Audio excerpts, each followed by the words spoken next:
Pour une nuit d'amour par Émile Zola, chapitre 2. Le lendemain, à la poste, la grosse nouvelle était que mademoiselle Thérèse de Marsanne venait de quitter le couvent. Julien ne raconta pas qu'il l'avait aperçue en cheveux, le cou nu. Il était très inquiet. Il éprouvait un sentiment indéfinissable contre cette jeune fille qui allait déranger ses habitudes. Certainement, cette fenêtre, dont il redouterait de voir s'ouvrir les persiennes à toute heure, le gênerait horriblement. Il ne serait plus chez lui. Il avait encore mieux aimé un homme qu'une femme, car les femmes se moquent davantage. Comment, désormais, oserait-il jouer de la flûte? Il en jouait trop mal pour une demoiselle qui devait savoir la musique. Le soir, donc, après de longues réflexions, il croyait détester Thérèse. Julien rentra furtivement. Il n'alluma pas de bougie. De cette façon, elle ne le verrait point. Il voulait se coucher tout de suite pour marquer sa mauvaise humeur. Mais il ne put résister au besoin de savoir ce qui se passait en face. La fenêtre ne s'ouvrit pas.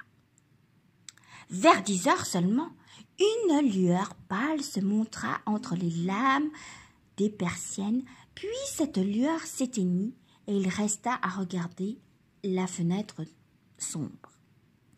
Tous les soirs, dès lors, il recommença malgré lui cet espionnage. Il guettait l'hôtel comme au premier temps. Il s'appliquait à noter les petits souffles qui en ranimaient les vieilles pierres muettes. Rien ne semblait changer. La maison dormait toujours son sommeil profond. Il fallait des oreilles et des yeux exercés pour surprendre la vie nouvelle. C'était, parfois, une lumière courant derrière les vitres, un coin de rideau écarté, une pièce immense entrevue.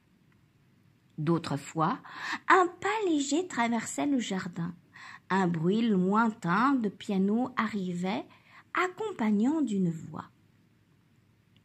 Ou bien les bruits demeuraient plus vagues encore.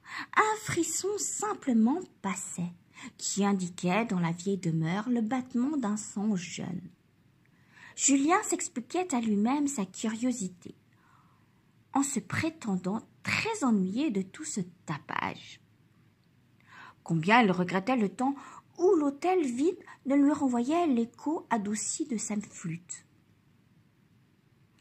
Un de ses plus ardents désirs, bien qu'il ne se l'avouât pas, était de revoir Thérèse. Il se l'imaginait, le visage rose, l'air moqueur, avec des yeux luisants. Mais comme il ne se hardait pas le jour à sa fenêtre, il ne l'entrevoyait que la nuit, toute grise d'ombre.